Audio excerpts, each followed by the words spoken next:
there with a stick. It's over. You know what time it is. That's wild. Wait a minute.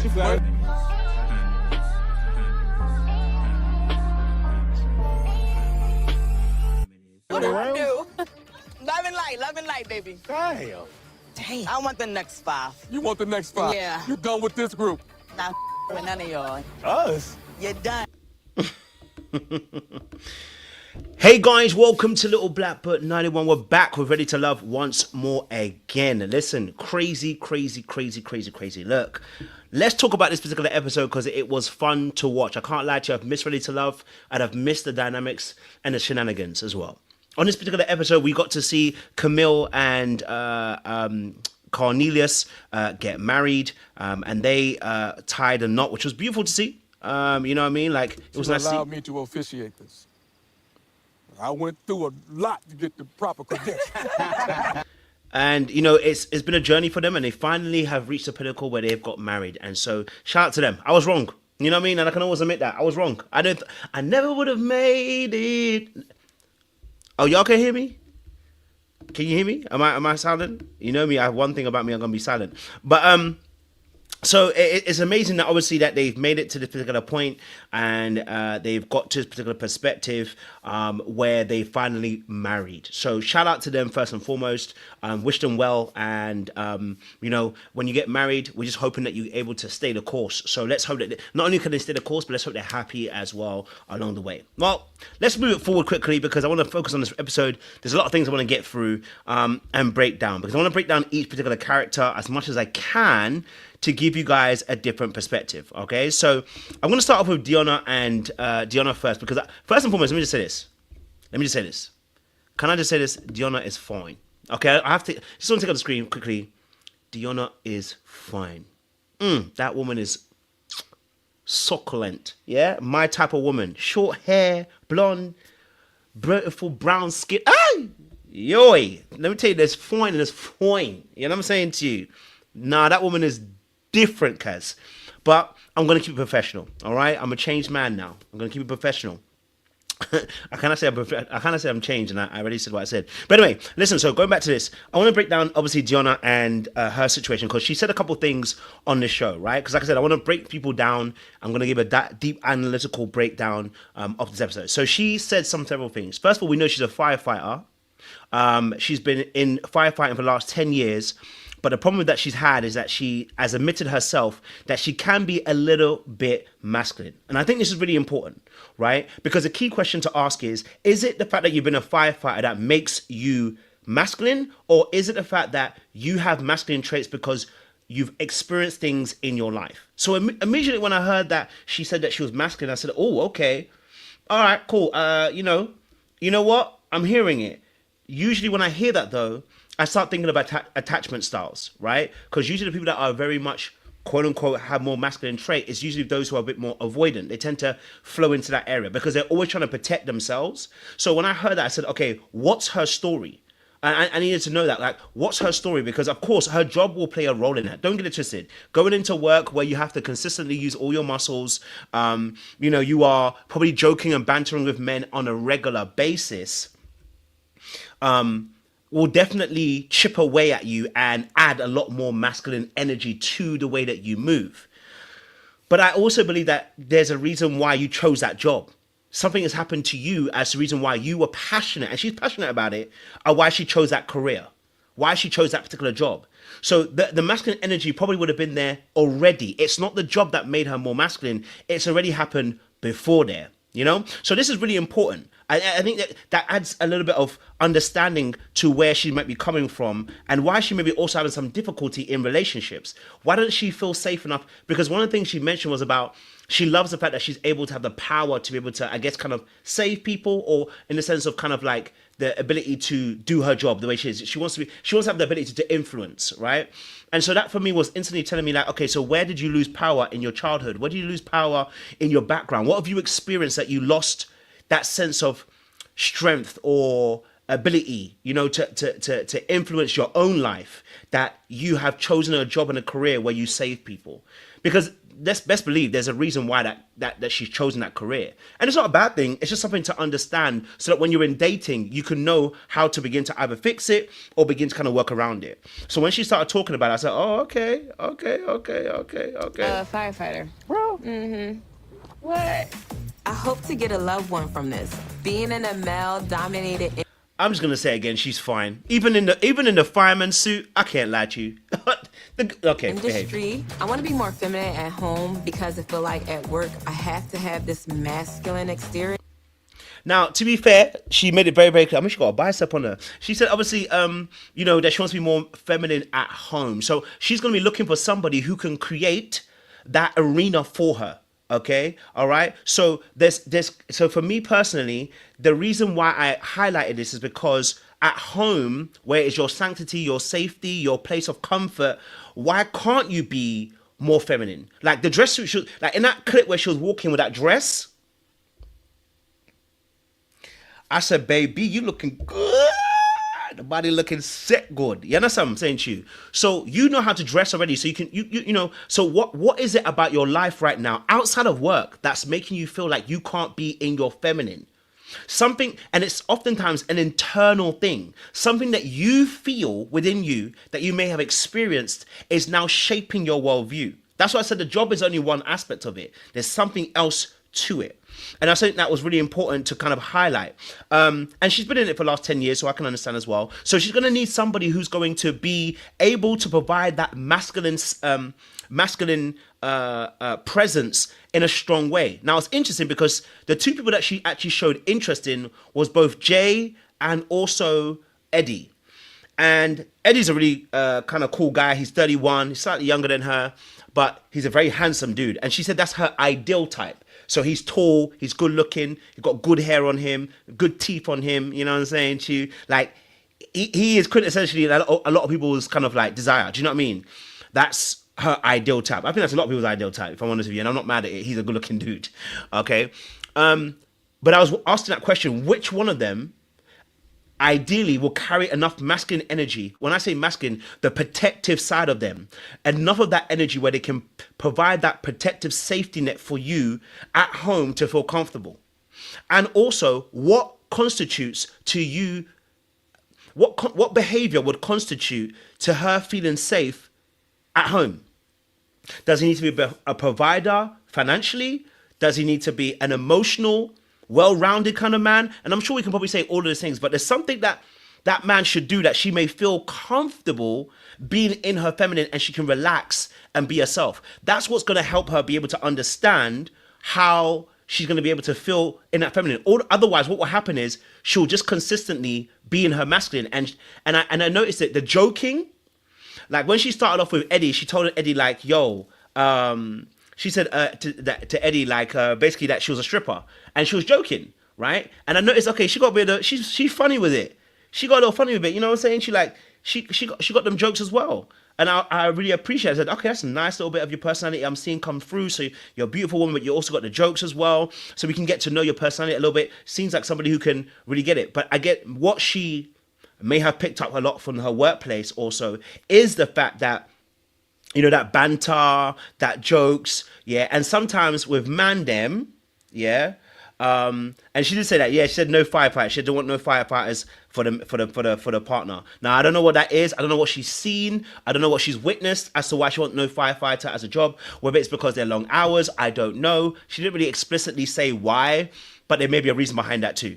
So we'll have to find out a bit more about that again. All right. So there's questions to be asked here in that particular space as to why she, what that masculine energy she prevented. Now, the aspect behind this, like I said, it can have a bit more of an avoidant attachment style.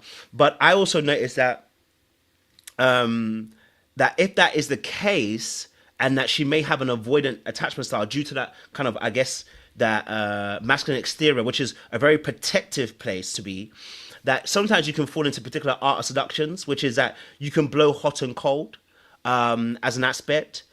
Because you can be a person that keeps men intrigued, right? We heard the men were kind of intrigued by Deonna, like both Jay, also Eddie was saying, they were intrigued by Deonna. Like it wasn't just the fact she was beautiful; they were intrigued by her. And oftentimes, the particular Art of Seduction. If you ever read the book of Art of Seduction by Robert Greene, one of those things is actually called the coquette. If you've ever read it, now I'm really deep in my notes. Since I was in my bag of my notes. Trust me.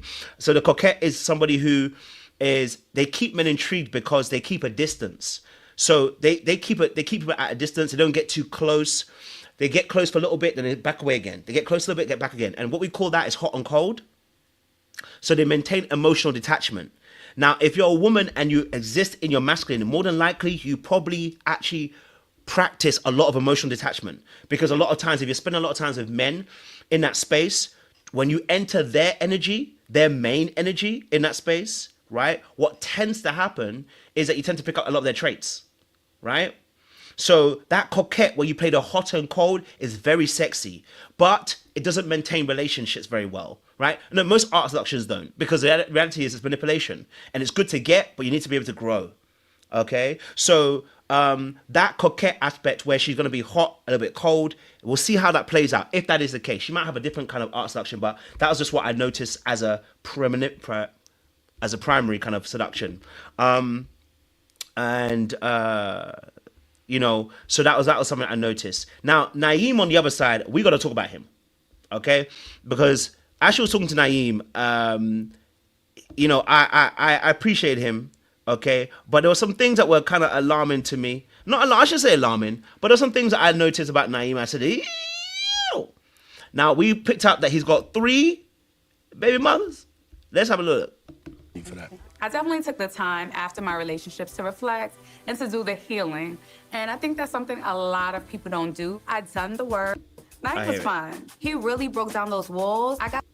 Okay, cool. So I missed the part where he actually spoke about, so I'll go back to it in again. So talking about Naeem, the situation of Naeem is very interesting, right? Because Naeem let us know that he had 5 kids. And I said, oh, no. I said, 5 kids? I said, And you know how I feel about this every season when they drop a man or a woman and they got 5 kids?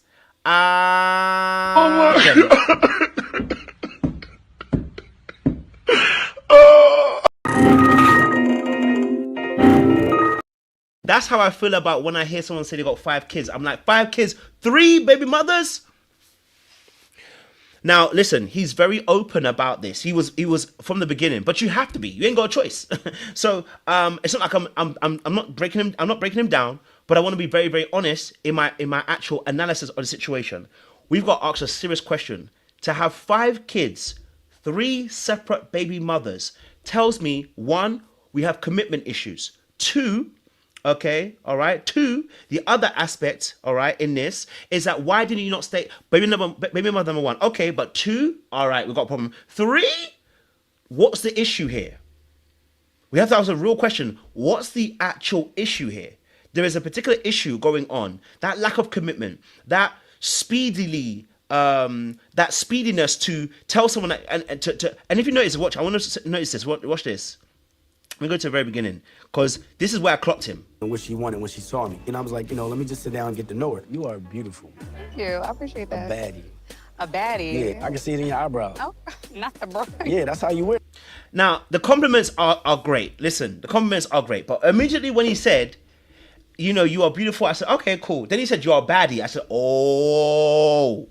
And then he went on to explain how in the past he moves too quickly. And he said that might be because of his adoption. Now, fair play to him, because he was self-aware enough to understand that he moves very, very quickly. Now, that's very important, right? That awareness is very, very important. But that doesn't save you. I'm just going to be honest with you. It's good that you're able to be open and you understand where you go wrong. I'm not going to be angry about that, but it won't save you. What I mean by that is, in that perspective, people still have to be cautious of you. Because in that particular part, right, when you are talking about your situation, right, I still have to take into account what you said. I can't just say that, he's truthful and ignore the fact that we got 5 kids and 3 baby mothers. And I didn't hear if he was married or not. He might have been married at one of them, so I don't know. So I'm going to be open with that. And so we don't know yet. I didn't hear he was married, like Will was, but we heard that he had 5 kids. Now, that's a lot to take on for anybody. All right? That's a lot to take on for anybody in any relationship. Right? So if a woman's going to go into that situation, that's why Kiera had to back off. Because Kiera's like, oh, hey, hold on now. 5 kids, that's a lot to deal with. Right? I don't play about them brows. So yes. No. Thank you. So tell me about yourself. Why are you not married? Why? Because there's no quality men. You have to ask these men why they don't want to commit. Yeah. Why don't they? You have to ask him for real why he won't commit. Have to ask him why we won't commit. You have to ask him a serious question, Naeem. Why won't you commit? Because you got 5 kids, 3 baby mothers. Now, of course, he might have been young and made some mistakes, but we've been here before, and I'm not going to fall for it this time. We were here. Remember, I gave grace to, what's his name? A couple of seasons back. Someone type in the chat for me. You know who I'm talking about. Dante. I gave grace to Dante. I said, no. He's doing the work, and he turned out to be exactly what the lady said he was going to be. So I'm reserving my judgment, but I'm saying we have to ask a serious question. Now, there's some things we need to point out about him. Okay? All right? I believe that there's definitely some anxiety there, but I think he may be more of a fearful, avoidant individual person. The reason why I say that is because I believe that he has an anxiousness that wants to cling on to you. So when he first gets into a relationship, he's very quick to get in. I think he's somebody who is very quick to get into relationships. He'll tell you he loves you, he cares about you. He'll I don't want to say love bomb, but I want to say that he gets excited about you really, really quickly. But then I think he gets afraid. And when he gets afraid, he's already made mistakes in that relationship. I.e., I won't say mistakes like that, but what I mean by he's made decisions, i.e., having children with women that he isn't necessarily trying to marry. Right? He gets deep, he gets inside the relationship, like, oh, I don't think it's going to work for me, and wants to exit. But by then, when you're exiting with these kids. Okay? So, that is another aspect of things. So I personally thought he was more of a fearful avoidant who carries an avoidant trait as well as an anxious trait. You know, you hear me talk about this attachment styles, and carrying both of those particular aspects. Because when I look at it and the way he's so quick to get involved, but you notice that he needs that validation too, which is coming from the anxiety side, that need to want to feel loved and cared for. And so he jumps into situations. Right? He jumps into situations, right? Want to step up. You sound like you've been through it. Come on now. Dang. Go use the insurance and go get the therapy. What you think about therapy? It's essential. I love It's it. essential. Now, he talks about, obviously, that he loves it. It's essential. Of course, maybe episode 2 will find out. I want to know why he had those situations. I want to know why he got into a situation where he had the 5 kids. I want to know what happened. You know what I'm saying to you? Get healthy. Dad. Love being a dad. Okay. I have 2. I have 2 boys. I have a 14-year-old and a 7-year-old. Oh, so they're not like too far apart. So obviously they were talking. Obviously he was talking with our good sis Kiera here as well, right? And talking about the kid situation. And this is when obviously he then started to tell her about how many kids he had, right? And so I personally think that he does some learning that he needs to do. I think he finds himself, as we want to talk about art of seduction, the rake. The rake is somebody who's intentionally passionate and charismatic, and they're able to draw women with their confidence, but may struggle with consistency in long-term relationships. That is probably why he's doing what he does. So the draw that he's going to have is that he is a rake. Somebody, and someone said Little Scrappy. Little Scrappy's the same way. He has a rake ability. His confidence, his demeanor, his poise, his energy, his vibe is all charismatic. It draws you in. But when it comes to long-term relationship, as we know with Scrappy, and I don't want him to come and shoot me, I just want to be able to tell the truth, you ain't keeping these relationships because you keep getting into the same mess. Because when you get into it, the fear kicks in. After they've attained that person and now commitment has to set in, now the fear kicks in. Now, maybe they might have been the wrong person to choose, but if you keep choosing the wrong person, you're going to have to be accountable. This is why we always see Little Scrappy going off on the internet. But bar him, we're talking about Naeem. And so Naeem's situation, I think that same thing happens. Charismatic, good vibe, and a talker will get you involved, get you sucked in. He's got a nice little man bun. You got the beard going on. Yeah. And then when you get into a relationship, But they give That's you a what run for your money. Oh, please. Two boys is a lot. My little son is like super duper attached to me. He wants to live in my skin. Like that's I how. don't blame them. I'm crying. Now, we're going to talk about our good sis Kiera a little bit in as well, because she said her son wants to live in her skin, and that tells me a little problem. Whenever you have a young, and this is no offense to anybody, I'm not trying to shame anybody, I'm just want to be honest with you. When you have a young boy and he wants to live in a mum's skin, I just think that young boys, listen, I love my mum too, so don't get twisted. I'm just saying to you that when I hear that kind of line, it almost sounds like that you're about, you know what I'm saying? You've made that boy, you know, that boy needs some manly men around him just to be able to grow into that man that he needs to grow into, because otherwise he becomes that man that the woman hate in the end, where they're like, he's a mama's boy, which is what Wayne was saying. We're going to talk about Wayne in a second, but I ain't trying to shoot nobody. I'm just trying to say these things. You know what I'm saying to you? I don't blame you. How many kids you have? 5. 5 babies. Oh my God. You got baby mama drama. I have 3 baby moms. It just came with a little bit of drama. Man said it came with a little bit of drama. Nah.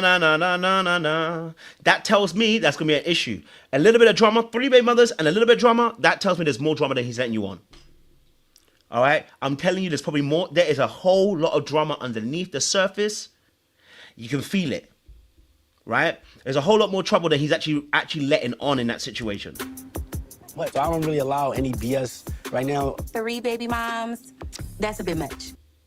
It's more than enough. It's more than enough. Okay? All right? So definitely he's probably not telling you the full truth. And when you get involved, and this is how his dating life is going, right? He's got the charm, the vibe, the energy, right? He gets girls excited. The girls get involved. Maybe he tells them a little bit later down the line, you know, I've got 5 kids, I've got 3 baby mothers. Girl thinks to herself, okay, let me see how it's going. There's not too much drama. All right, cool. Then the girls get involved and they realize there's a whole lot of drama, right? And then it's now, you got to leave that relationship. So now, you know what I'm saying to you? Like, that's how these situations get into craziness. That's how people get in situations. Because that little bit of drama he talking about, No. He in that drama. He in some drama. Okay? He in some drama, and we need to talk about that, okay? So we're gonna leave Naeem, and we want to get onto Angie, because Angie was interesting, right? So I'm gonna get onto Angie as well. I liked Angie. She seemed like a cool woman as well, and I like her vibe with Wayne as well. So let's have a look at this. The height got me. In the past, I dated shorter men, but they come up big in other areas. Can I say that? Jay and Key, they asked me if I was. Now, we're going to get in trouble for this again, but every season I tell you, listen, they create characters from the show. So Angie, they got her talking a little sexual talk. But she said she liked his height, okay? She liked his height. Now,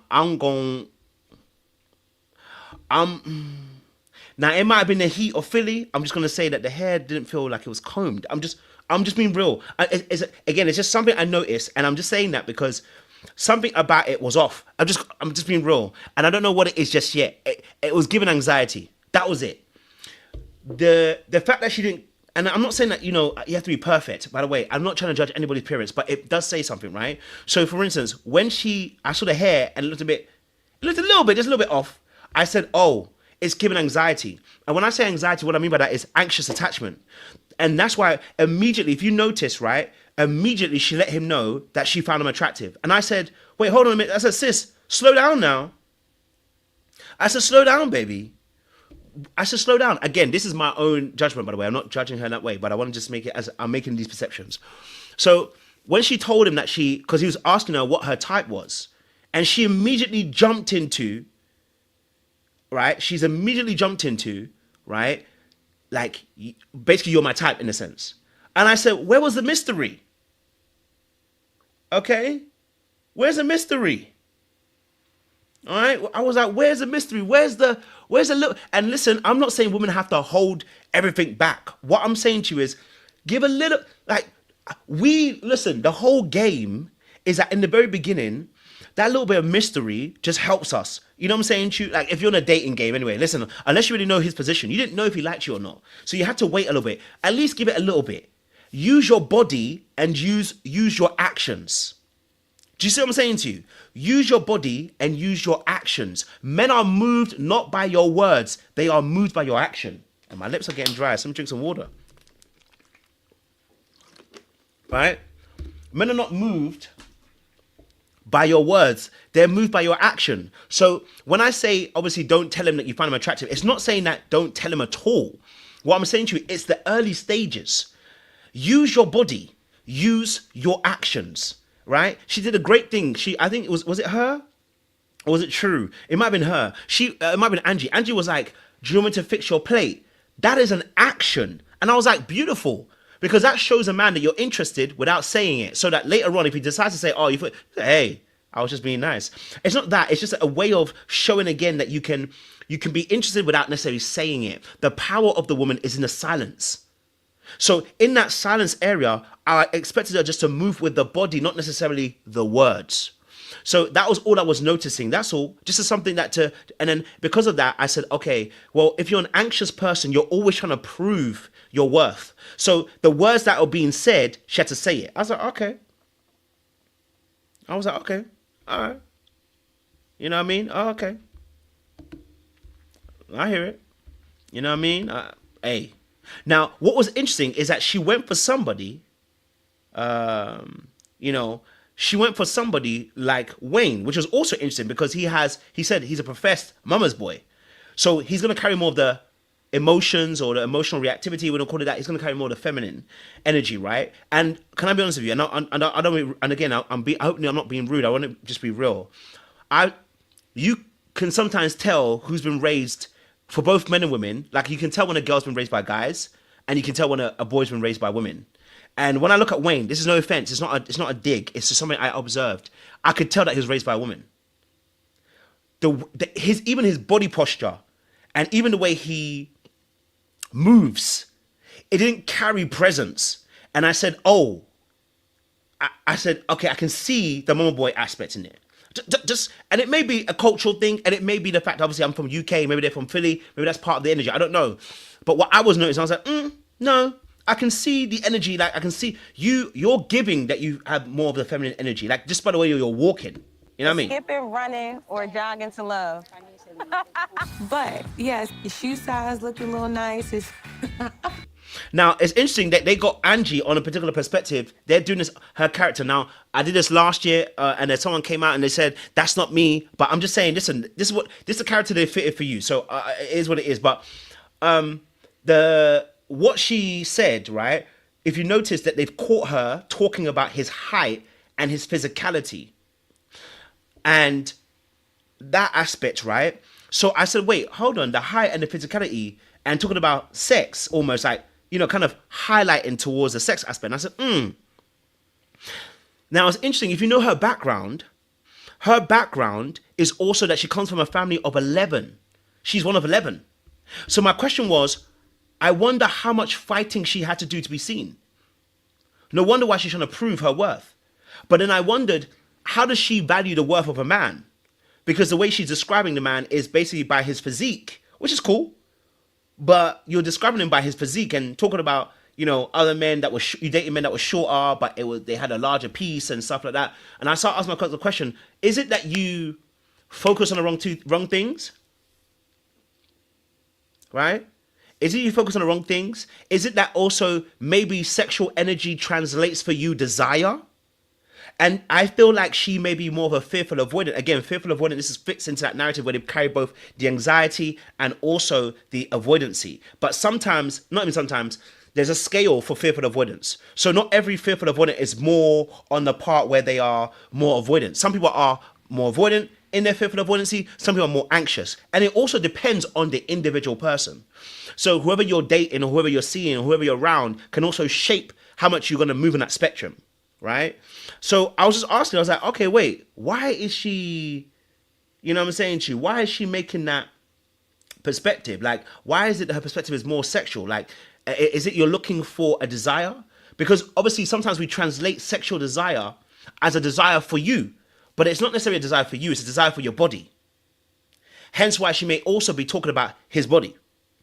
You know what I'm saying to you? So it may be an incorrect translation. I don't know yet. We're just saying, I'm just kind of putting some pieces together as well. So that may also be as well. Yeah, she lost her fiance as well. That was really sad as well. I felt pain for her, that one, man. That was painful. That can be a very heavy thing. To go through something like that where you are thinking you've caught the perfect person, which is what she described, and the man that seems to be the one for you, you know, that's a very heavy situation. It's like, oh, okay, like that. You know, like she said, she's done the healing, she's done the work from that as well. So we'll see in the next few weeks as well. It's just interesting that she chose someone like Wayne. I was like, okay, cool. There may be something that what I wonder what it is that's drawing her there. We're gonna find out, I'm sure, in the next few episodes as well. But again, something that I noticed as well. But you know that the sexual energy is usually attached to the siren seduction, right? So if you're using the sexual energy, you're usually using the siren kind of type of seduction to draw someone else in. But we'll find out, you know what I'm saying to you. And she's also divorced. Damn, I must have missed that. I didn't know she was divorced. I thought she hadn't been married yet. I didn't think she was divorced. I thought she hadn't been married yet. I didn't know she was divorced. I don't remember that. Maybe my notes didn't catch it, but I don't remember her being divorced. His hair was tamed. Like, he looked really good. But no, that was a good question. What did you answer? Did you say walk and run or I said slow pace. slow pace? I see my parents. They worked it out, like no matter what it was. Now, obviously, she talks about her parents as well. Her parents obviously being in a relationship and they've worked it out. And she may also have a fantasy attached to that. She may also have a fantasy attached to the idea of a relationship, right? So because obviously number one, she lost a partner, but also number two as well, the fact that sometimes people that have grown up in households where their parents have been in love forever, sometimes you get a fantasy. It's like this fantasy of everyone's going to be that way. So sometimes that could be also it as well. Do you know what I mean? Like someone said her hormones could be radiated. It could be. Okay.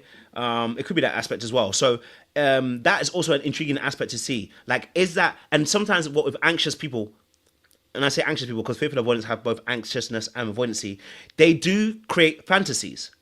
Because for them, it wasn't like the most, they might have experienced some things, but they may not be able to describe it in a craziest way. They'll be like, oh no, it was okay, it was cool. That's the avoidancy playing a role, right? So the avoidancy of avoiding the actual truth of what you actually saw, and then that anxious side coming through where you're in need of validation, where you always try to serve people to get that validation back from people. So that's something that could be playing a role in that particular aspect as well. So I'm intrigued to find out how that's going to play out in that situation as well. Obviously going to Wayne. Whether that's in business or romance, I give her, you know, a good amount of the credit. Do you want a lot of kids or you just want? Now, okay, I'll be honest, with Wayne, what I immediately got from Wayne was somebody who's very laid back, very chill. Nothing wrong with that at all. They're different men for different things, right? So I don't have an issue with that. My only thing was whenever I hear the word "I'm a mama's boy," like that particular aspect was what caught me. I said, nah. I said, mama's boy, that usually comes with other traits as well, which is indecisiveness. You know, that they overcommit to relationships. They are, they're the lover boys that get their hearts broken, and it's because they pedestalize women. You know what I'm saying to you? So when I saw that mama's boy, I said, that potentially could be that you pedestalize women. You put them on a particular pedestal because of how you love your mother, which is fine. How you love your mother, how great your mother's been in your life, how instrumental she's been. And so what you can end up doing is you can end up overextending. You know what I mean? So yeah, that's something I just wanted to, I mean, hey, it was just something I noticed. Between 1 and 3, I for sure want to be a father. Honestly, my nephew's so adorable, man. He's cute, and it just looks fun. Nice. So I see it. You feel like you. And then when he said, obviously, it just looks fun, I just told, at that point, I said, okay. When he said about the kids and it looks fun,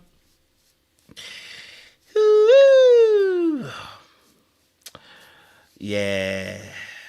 I said, oh, that's going to be interesting. You know what I mean? When you start saying kids are going to be fun, and it's not like kids are not fun, right? But when I hear someone describe it that way, you know what I mean? Like, it looks like kids are, and he said, it looks like kids are going to be fun. That's when I said, because of course he has his niece, but his niece, it's his niece or nephew, however, it's short term. So anybody who has been, you know what I'm saying to you, anytime you look at it from perspective of kids are cute, I'm like, how much actual real experience do you have with kids? Because if you know anything about kids, they are cute, but you don't describe them that they're fun like that. You know what I'm saying to you? You know what I'm saying to you? So that was all I'm saying. I was like, okay. But then he may be really great at kids. And also the flip side is that he actually may be really great with kids. He may be actually really good with kids. So that's why he may see the fun of it. You know what I'm saying to you? So that's all. And that's also another side of it too. You got a type? A type of man? Yeah, a type that you see yourself dating or you're attracted to. I'm gonna go ahead out there and tell you that I'm actually really attracted to you. Word. Now she put that bar all the way out there. I said,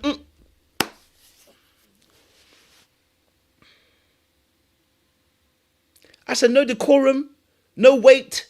Sis, relax. You don't have to sell, you don't have to buy the product already. Wait, there are plenty of men out there. You don't have to say it. I appreciate that, Sam. You gorgeous, shorty. Yeah, like you just versatile. That's hot. Now, can I be fair though? I did. Now, listen. I have a feeling it's probably gonna get a bit crazy later on. But in the very beginning, I actually said these two could make it work. They seem to be on the same plane, same level. You know what I'm saying to you? Same kind of energy, right? Now, she may have more of an aggressive side that we ain't really seen yet. You know what I mean? You know? So, we may see more of an assertive side, I should say. Not an aggressive, but we may see a more of an aggressive, assertive side of her a little bit later on. Because that, you know, going after that man was a lot. Someone said the Philly people are very forward. I hear that. I definitely hear that. I'll take that into account. You know what I mean? I'll definitely take that into account. I can't wait to see Wayne again. I was happy that he asked for my number because so far that's home. No, not yet. Too fast, too soon. And she one of those people too, again, just like Kiara, that anxiety will take you to that place where you start saying, it's just like home again. Like when you start making those fantasies in your brain already, that's that anxiety taking you. Like you can't even rest. You have to immediately project. That's, you know what I'm saying to you? You're already running to that space. Because you it's like, hey, slow down, darling. That's why I said she might have a fearful avoidant, because fearful avoidants are very much in the fantasies. Like they are the people that are like, I want a fantasy, I want to, their brain goes into white picket fence, princess, all that kind of stuff. Okay, all right. So, you know, I just wanted her to slow it down. You know, you've met this man for a few minutes, slow it all the way down, just a little bit. Slow it all the way down, just a little bit. You know what I mean? Park your bus a little bit. You know what I mean? Yeah. Okay. Cool. Now we're going to talk a little bit about Tru. It's essential. I love It's essential. Are you kissing? I love you for that. I definitely took the. Okay. So, Tru is interesting. Okay. Tru is interesting because we don't get as much information on her, and maybe I wasn't paying attention. I don't know if I got all my notes on her. So, but what I picked up from her was actually between her interaction with Jay and Naeem, and especially with Jay, okay? Especially with Jay. And I'll say this because in the interaction with Jay, she was asking questions in a way that I know how to ask those questions, which is almost like a therapist, right? Or an investigator. I don't got no woman I'm dealing with. I cut them all up. But So you don't want to be a player no more? No. I was in a relationship for 11 years. With who? My kid's mom. How many kids you got? 2. Now, I didn't think she was that necessarily bad, okay? But she was giving that kind of, I'm going to tell you what to do. Oh, someone even picked it up. Yes, she told him to kiss his hand. She gave it, I'm going to tell you what to do almost. And that came across more with the Jay situation, right? With the conversation with Jay, she ended up kind of was, how do I say this? Okay. Tru was asking questions in a way that had a tone of judgment, and the questions were so back to back in a way, and they weren't varied, so it sounded like an investigation, and it sounded like she was investigating Wagwan, and I could understand. I've been there before, you know what I'm saying to you? Yeah, someone said it felt like an interrogation, and the reason is because of the way you're asking questions, that you're not giving pause, you're not allowing for descriptions, you're making judgments on the information you're being given. And sometimes judgment isn't necessarily the tone or isn't necessarily even the words. It can be either or. Sometimes it can just be the words you're saying that have weight of judgment in them, or your tone can carry judgment.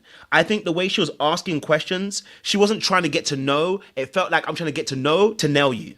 And people can sense that as well, right? When you're not actually adding your own. And so when you're asking questions, sometimes when you're asking questions, you got to be very careful. Like, I know me, I have a bit more of a therapist kind of background. So if you feel like I'm pressing too deep, you will immediately feel you will trying to reject me. And you'll feel like I'm doing too much. I've been told that before, so I know. It's like my intrigue to ask why. I'm like, yo, so you had this, why was that like that? So what I immediately go into deep. That's how I am. But for some people, that's too much too early. And you look like a therapist and you're a counselor, and it's like, I'm not looking for a counselling session. And the reason why is because I keep asking the why question on the back of the question. Okay, so you said to me that you had 5 kids. Okay, why? Why is that like, so immediately rather than just accepting it, I'm like, oh, okay, you got 5 kids. Like, okay, how was that like? Right? Rather than saying, so why is that? The why is asking, trying to get to the root cause of an issue. And it's a problem shooting question rather than an actually intriguing question. And that's the problem. The question you're asking is a troubleshooting question rather than a question of intrigue. So if she wanted to find out, for instance, he said he was a bit of a player. He had a relationship for 11 years, okay? And, he broke the relationship off. And now, he played the field for the last kind of 4 years or so and been single, right? Now, the first question where you ask, oh, so why is that you've played the field? Like, that's fine. But if you keep asking why, you're going to go into troubleshooting rather than like actually going, okay, I'm intrigued. Like, so, okay, tell me a little bit more about, tell me a little bit more about, your situation. I would love to know a bit more about, your 11 years. Like, what happened, right? So there's the what, the where, and the hows, which are going to make the questions different, make it varied. But if you keep asking why, it oftentimes there's a judgment that comes behind it, and there's an investigation behind it. The person's going to feel like they're being investigated, right? So vary your questions. It's not always why. Sometimes it's like, and also add description.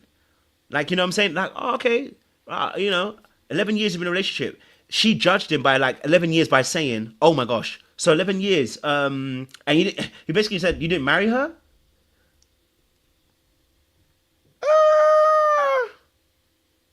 You know what I mean? Like, you're already making a judgment. So you didn't marry her? And then the tone, the energy, the body language, you didn't marry her? Like, people can pick up those things, those subtle cues that you're judging them. And it's too early, right? Now, of course, at the same time, if I feel judged, I'm probably also projecting. I'll probably also feel some type of way because you're judging me, and I probably feel judgment. I probably feel that about myself already. You know what I'm saying to you? Right? Because some people judge you and you're like, I don't really care. Why? Because you don't feel that way about you. So that's also another thing. But we're not talking about him. We're talking about her right now. We're talking about Tru right now. Right? So those questions that you're doing, yeah, that was a bit annoying. 11 years? Yeah, 11 years. It's giving you don't do commitment. We was 19 when we got together. I didn't have my See that? When she see that moment? When she said, oh, he said 11 years, and he said, it's given you don't do commitment. When she really shouldn't have said anything.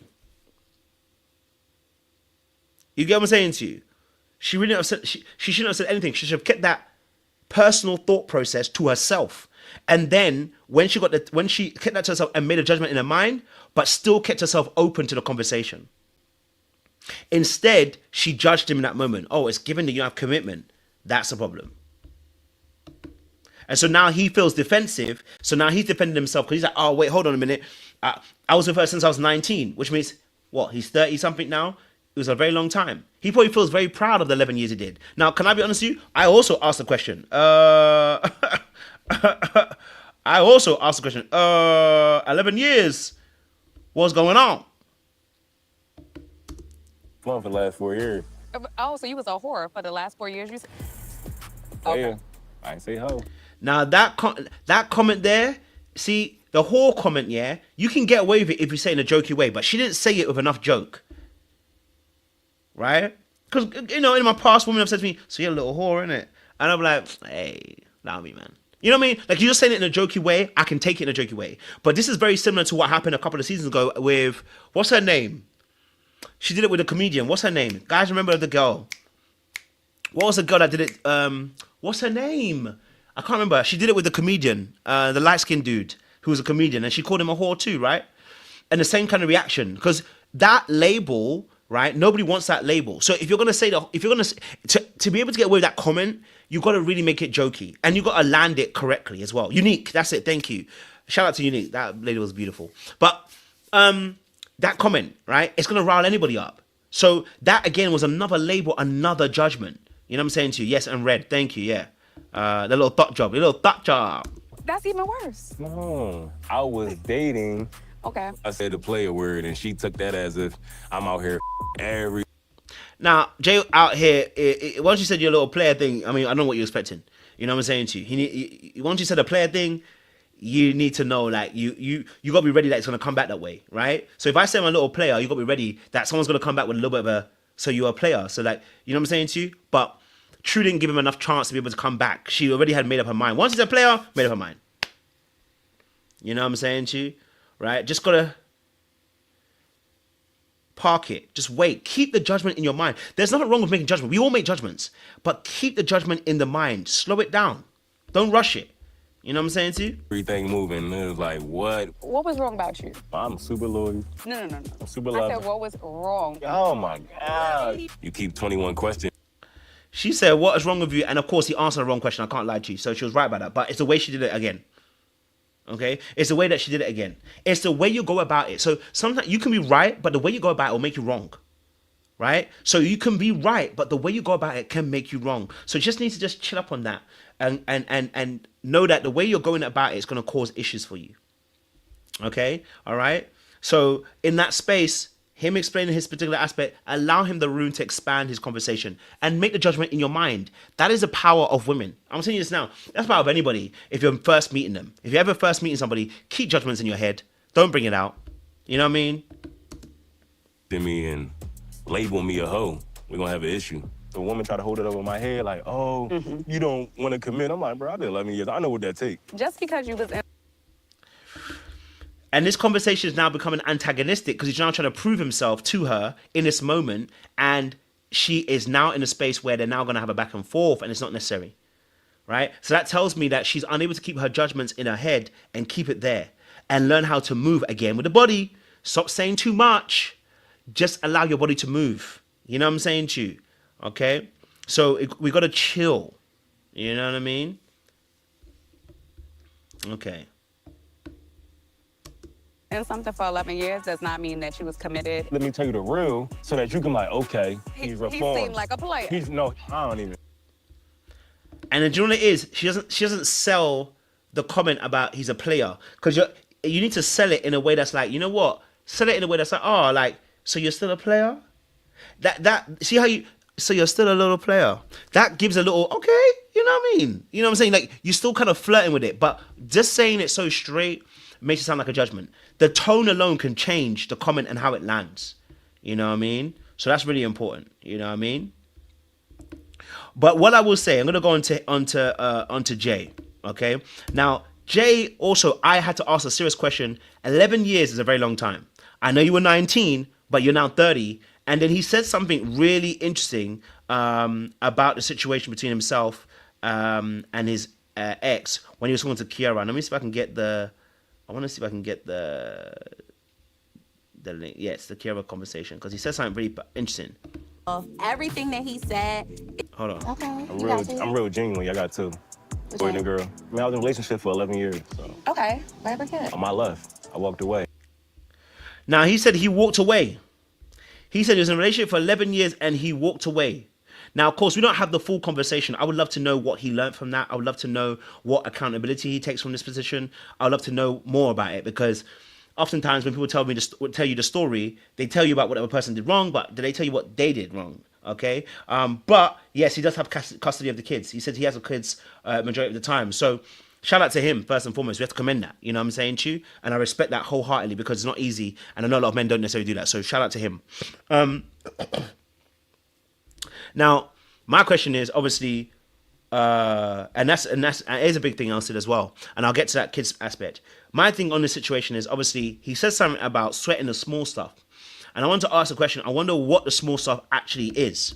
Hey, I wanted more of my life. Like, as a man, my kids, they gonna look at me. You want mommy had a problem? Nah. Well, I'm gonna make sure I go get this money. I don't got time to be bickering about the small stuff. Okay. Now, when he said, I don't have time to sweat the small stuff, but I have to go and get this money, my antenna went up. My antenna went up because when you hear people talk about relationships, both men and women do this all the time, right? But the small stuff is a problem. And I'll tell you why the small stuff is a problem. Because when it comes, and I've done a video about this on my other channel, the way that men and women sometimes think about relationships, okay, is really interesting. Because sometimes men believe that their financial provision, a lot of men do, believe their financial provision gives them ultimate points. But it doesn't. Because women don't respond to just the financial aspect and being provided for. They also respond majorly more on the emotional aspect. So if you're not emotionally connected, which is the small things, the emotional connection part is what actually maintains a relationship. So I'm not saying he hasn't done anything. I'm just saying that when he mentioned that I'm not sweating the small stuff, I probably need to understand that a bit more and unpack it a bit more so we can understand what he meant by that. But when I heard it, my immediate tenor went up to small things. Does that mean that he's not actually able to understand how the emotional aspect plays a part in a role? But you're getting the money. The money's fine. That's good. We need it. Provider roles. But you must also understand that it's not just about provision. It's also about the aspect of providing in the emotional sense. Do you also have that too? Commitment is beyond just you being able to provide for your kids and your partner. So that's what I'm going to say. I just need a bit more of the understanding of that. But shout out to him because he has his own kids. Now, two, it's very difficult for men to get full custody. So the fact that he's got... okay, wait, hold on. Let me pause. We rewind it. He said he has the kids majority of the time. I don't know if he has full custody, so let me not say that. But by the words he said, it inferred he had full custody. Now, if he has full custody, or even at least he has joint custody but has the kids more times in a week, my key question is to ask, that is usually a sign that the woman's probably a little bit tapped, just to be honest with you. No offense to anybody. Because the way the courts work, it's very difficult for a man just to be able to get full custody like that without the woman being some type of cuckoo. You know what I'm saying to you? You know what I mean? So there may be some other aspects of this relationship that actually may be very toxic that maybe he's leaving out that's even protecting her. You know what I'm saying to you? You know, so that may also be an important factor to factor in. So shout out to him as well. You know what I mean? Like the fact that he's taking on the kids and potential full custody as well. I have to commend that and respect it. You know what I'm saying to you? So yeah, I definitely hear that. But that's all I noticed as well. You know. Okay, so what you do? So I just focus on my career. I do cybersecurity. So I like men at work. yeah, I love the word. Okay. Me and Jay hit it. Now, Kiera is a little princess, and we'll talk about Kiera as well. Kiera is also very interesting as well, because she's a little princess, right? And we know that obviously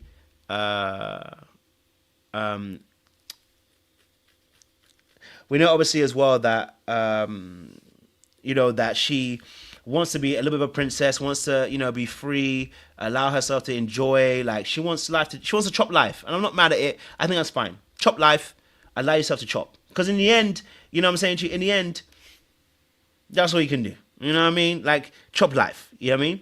Now, my only thing was she immediately went to Jay and went to sorry, not Jay, went immediately to why is it going out my head? Whenever they were talking about the men, basically, right? She started talking about my man. And I said, oh no.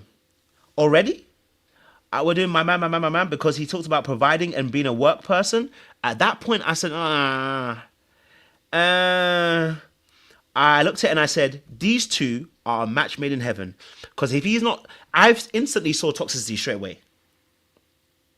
I saw toxicity straight away because all I heard was, I can't wait for someone to take care of me. Now, head on. Soft life, I'm not saying women should have soft life. Have soft life. It's the way that she talked about it that got me a little bit concerned. That she was so excited about the fact that he works.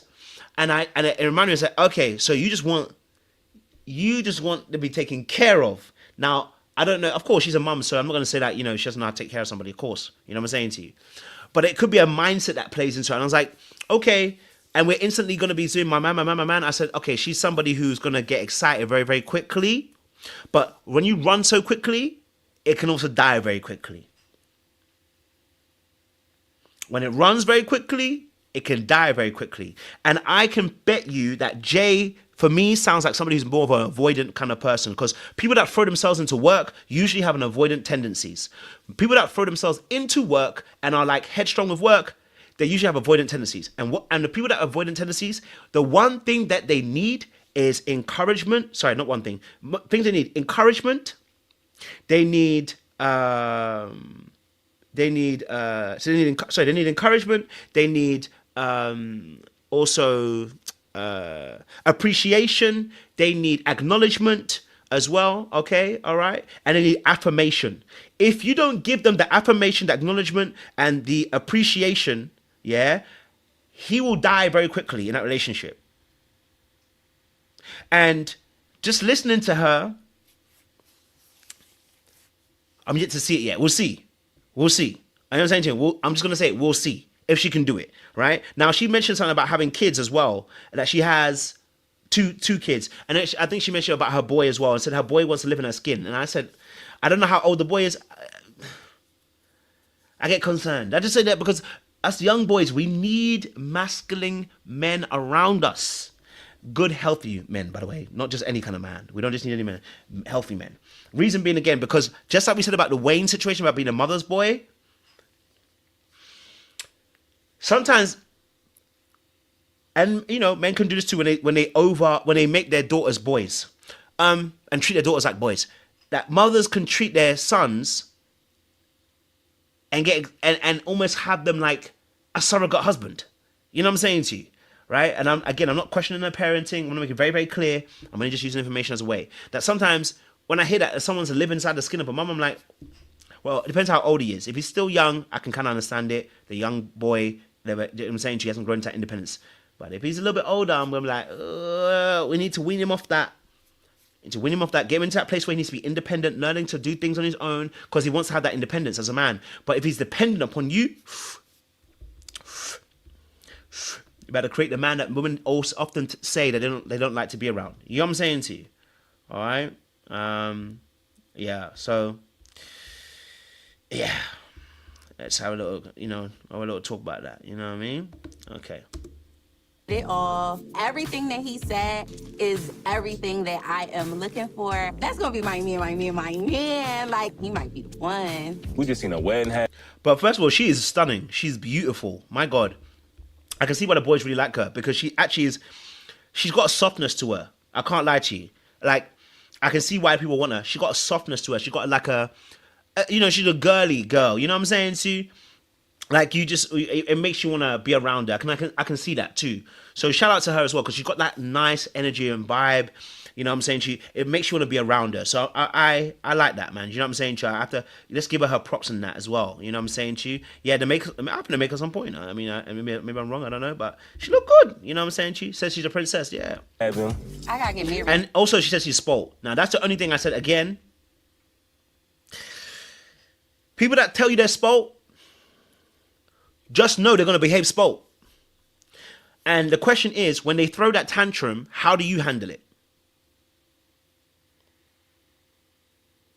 Are we going to address the tantrums? Because usually when you have princess behavior, it can't come with some tantrums.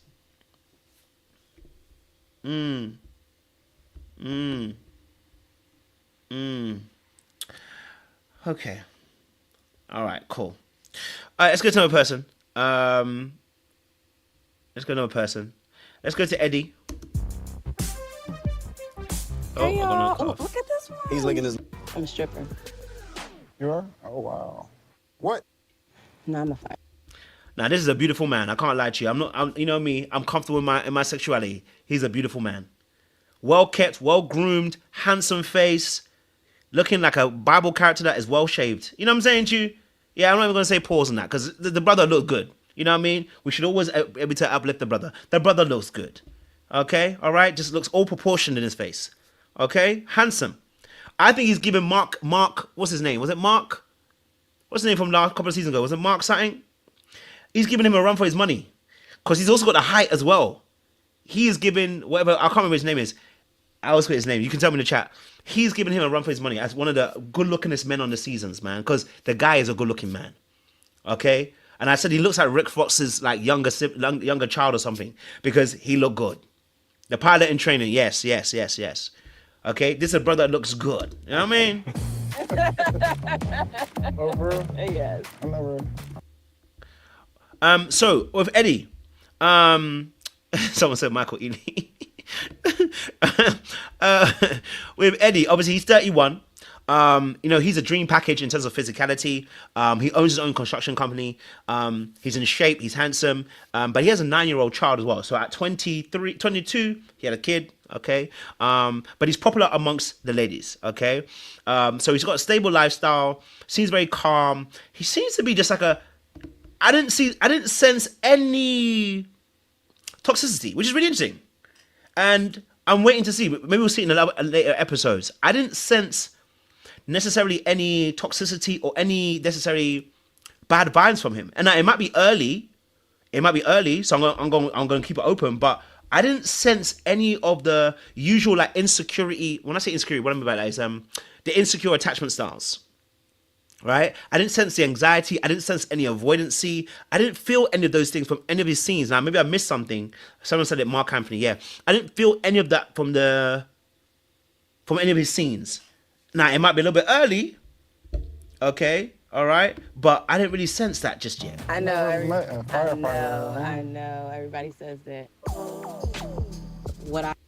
He seems to be a very gentle soul. He likes, obviously, I say gentle, but gentle to a degree. And he seems to like, obviously, as well, Deonna as well, for the fact that she's a firefighter as well. Now, that's going to be interesting. You know what I mean? I want to see how that's going to play out and where he's going to go with it as well. So, right now, I don't have any real deep analysis about Eddie because he just seems like a secure individual person, just seems well-rounded. And he acts like a king without having to trample on anybody else. All right, a natural charmer, natural appeal, confident, seems emotionally available, stable. You know what I'm saying to you? And it's effortless, his attraction level. You know what I mean? Like he doesn't seem any toxicity. You know what I'm saying to you? Now the question is obviously why he's on the show. Yes, that's a cool question. Why is he on the show? I don't know. I don't know why he decided to go on the show. But obviously, remember, they scout people. So maybe he's got another alternative. Maybe he's thinking about model career or something like that. We don't know. So something might come out a little bit later. We'll find out. Of course, we know he's got a child as well. So maybe that's an issue for him. I don't know. Maybe he feels like it's difficult to date out there. Who knows? It may be that also he's not as aggressive or assertive as we think he is. You know what I'm saying to you? So there's some interesting things around this we have to really look at. You know what I mean? I ain't gonna lie to you. I didn't think he was 31. I can't lie to you. I ain't gonna lie to you. I said the brother is younger than me. I said, wait, hold on now. He looks grown. So, but anyway, you know what I mean? As I'm getting older, people look young, I guess. So, you know what I'm saying to you? So, we'll find out. You know what I'm saying to you? We'll find out and see. But right now, he seems like a really calm dude. I'm gonna let him be and just say, listen, hey, shout out to Eddie. He seems like a really calm dude, and you know, I respect what he brought to the table. You know, we thought it was cool. Okay. Let me see if there's anyone else that I've missed so far that we had actual information for, because I think that's all the major players that we discussed. We discussed Tru. Okay, so now we're going to discuss obviously Sahara and Will, because Will is quite interesting. Will is quite interesting because he was joking so much. Let me find a clip for you guys. Sorry, I want to find a clip for you guys for this as well, because Will. You can rush into a marriage and then wind up divorced. Like you. Damn, that was hot. Twice. Now, Tru, there was no need. Okay.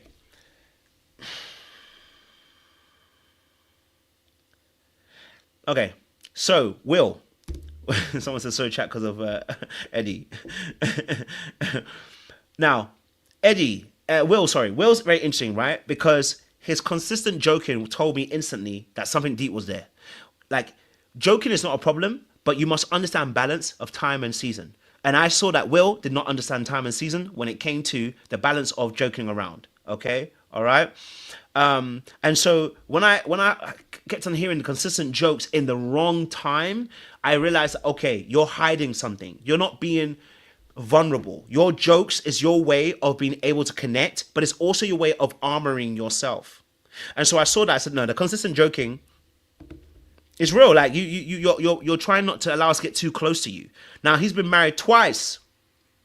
Okay, he's been married twice. He's giving more of a fearful, avoidant kind of energy, right? Married twice, and you know he wants the relationship that his parents had, right? And I wonder what kind of relationship he saw with his parents, right? That he said he wants that. Now he rushed into a relationship because he said he rushed into a marriage, not even relationship, marriage. You know, he rushed into it twice because one, unfortunately, you know, rest in peace, his mother passed away, and then his father also passed away, and he married.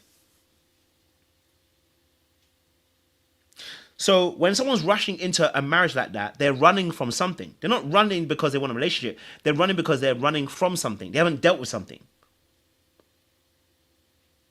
Right? He hasn't dealt with something. Hey. The trauma of those deaths, he's using the marriage almost in a sense to maybe heal from those traumas. And it's a very heavy trauma to lose your parents who you care about.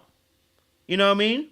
So there's something behind that. He's not actually dealt with it. And so he's using the marriage as a vehicle of, as someone said, companionship, trying to not be alone. And so when people don't go, you see, grief, you have to go through it. You can't go around it. Whatever you suppress and repress and you don't address will soon undress you. You can run away and suppress it and repress it, but very soon, okay, what you don't address will soon undress you. And he's been undressed right now because he doesn't know the time and season to not make jokes, number one. And number two, his evidence of being undressed is in the marriages that he went for 1 year each time.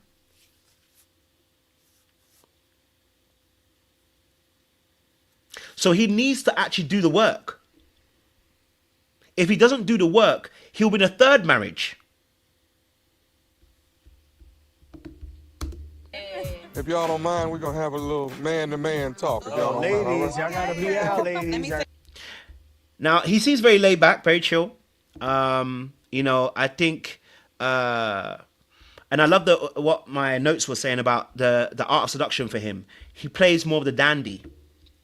And a dandy is someone who is able to be very lighthearted. They joke, they get you in, they collect you and seduce you with their humor. But because of that humor, there's a lack of depth. And that's what I see with Will. There's a lack of depth. I think there is depth there, but he's not allowing us to see it. Because there's a whole mountain underneath the waters, but we can't see the mountain. We can't get to the mountain because he won't allow you to see it. He keeps presenting this idea that you should meet this caricature of who he actually is. And that's the representative. And so if we get beyond that, what's left? Because there may be a battered, tattered man emotionally underneath the surface of the water. And that is more scary because all the joking and everything else, when we actually get deep with you, we might actually meet a broken man, a man that's really broken emotionally who actually cannot hold any space for you. And potentially you can end up becoming the rehabilitation center for him. So hopefully he's done the work. But right now, we ain't seen it.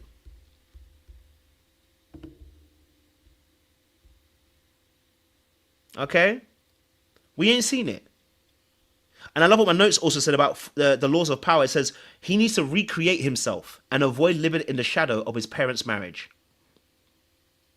Which is, I think, law 25. It says recreate yourself. He needs to recreate himself and outside of the image of his parents' marriage. That is not your pinnacle because it's not you, it's your parents. You need to create your own. And that requires you to do the work. And sometimes we want people to love us where we're at, but where we're at is too low. Right? Sometimes we're in hell and we want people to love us there. No, I need to come up. Come up. Because if I join you in hell, I'm not going to be able to help you. I cannot pull you up. You know what I'm saying to you? So sometimes we want that love from the people, but we don't realize there's work that we need to do individually so that we can birth the new us. Something in him needs to die. And that's the honest truth. And a lot of us are like that.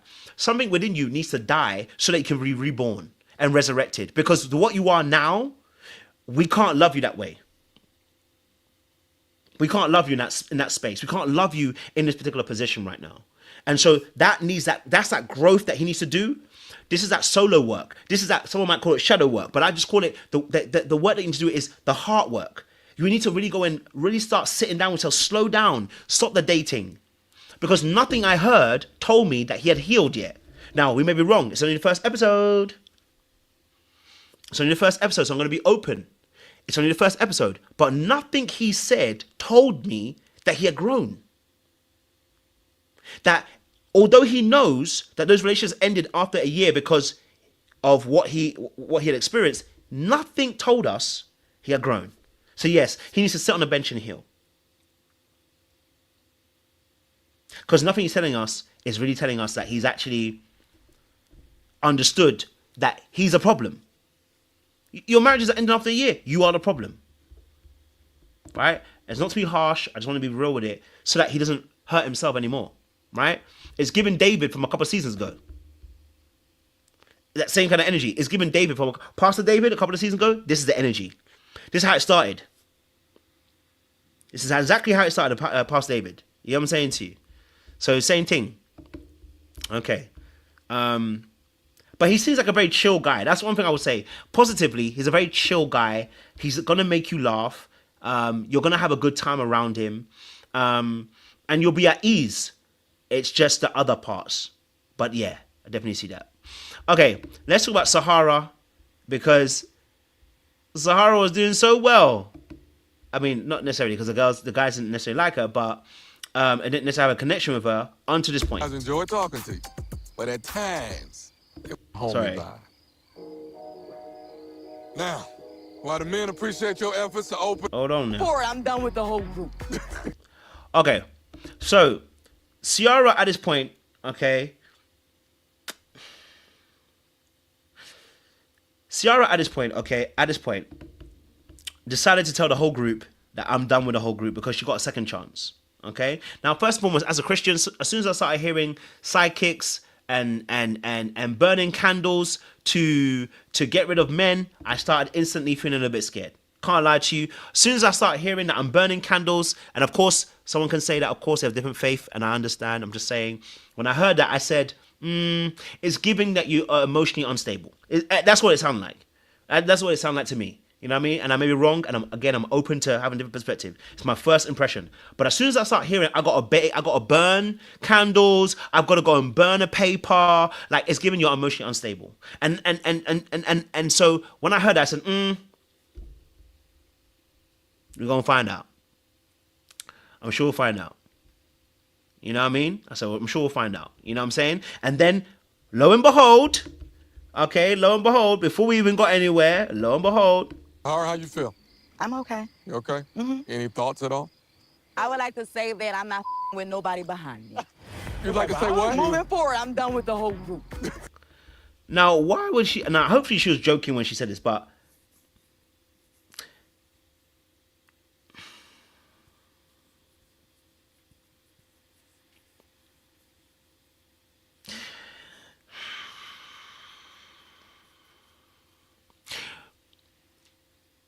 what that really showed me is that you're afraid of rejection.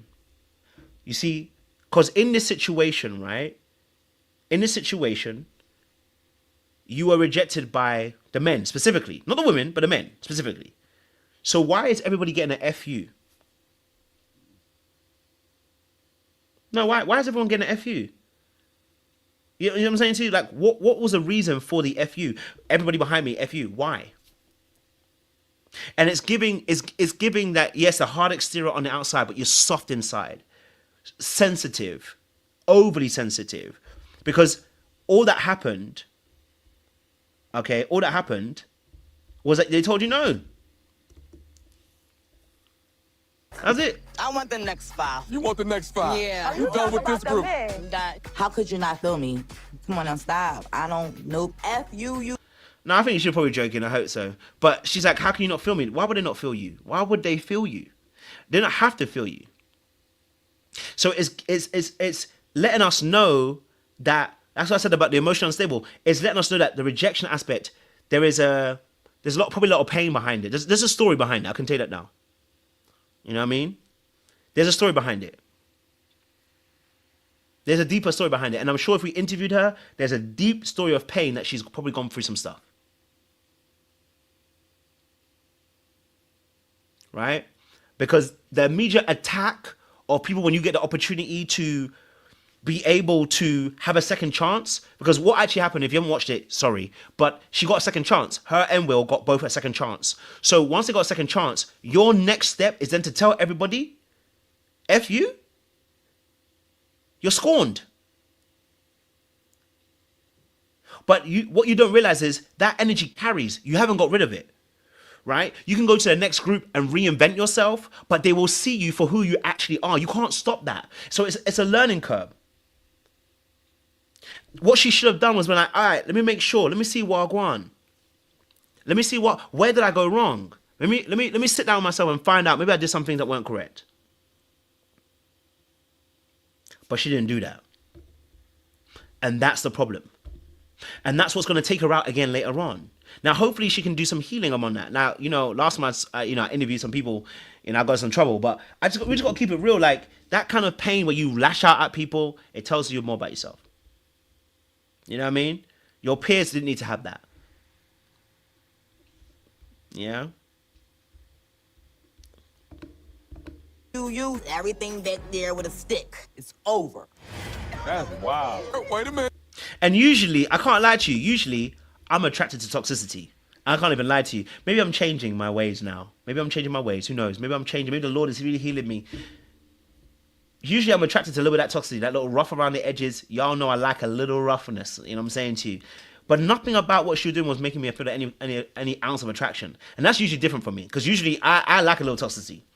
I've been known. Y'all know I've been known. You know what I'm saying to you? I've been known. Maybe it's an attraction piece. Maybe it's less of the toxicity. But I didn't feel any of that. That told me that there's something deeper. Something deeper in that aspect. I'm saying to you. Someone said I don't want that smoke. More than likely. More than likely, you know what I mean? So yeah, we'll see what happens. All right, listen, my time is up. So look, I got to go to the gym and then come back. But we'll be back a little bit later on, a couple of hours time, 8 p.m. EST. We're going to be talking about Ready to Love. Oh, wait, hold on. Is Seaway here? I told Seaway I was going to come on. My bad. Because I know she wanted to say something real quick. Damn, my bad. You know what? I didn't realize it was going to take that long. I thought it would be a short one. I do apologize. Damn. Listen, if you're here, make sure you like the live. Okay? Like the live as well. Someone says she can fight. Make sure you like the live. And we'll be back in a couple of hours for that live panel. I do apologize. I was meant to have Seaway on and I told her I'd give her some time. I apologize, Seaway. Sorry. We'll be back later on at 8 p.m. EST to have the live super panel and break down this episode as well. So tune in a couple of hours time. Okay, 8 p.m. we're back on for the live super panel. Okay, all right. Until then, okay. Someone said I get up at 5 p.m. PST. Damn. Okay. Well, listen. I just don't want you guys to. We've missed Ready to Love. I can't lie to you. Okay, we've missed it. I've been like this, waiting for. What y'all tell them, huh? Come on, Benedict Arnold. Okay. What y'all tell them? Okay, Rhonda, would you like to go first? That's how I felt when Ready to Love wasn't on. I was like a crackhead waiting for some crack. But I appreciate you guys. Stay locked and loaded. We'll be back in a couple of hours time for the live super panel as well. Much love, much appreciation. All I'm offering is the truth, nothing more.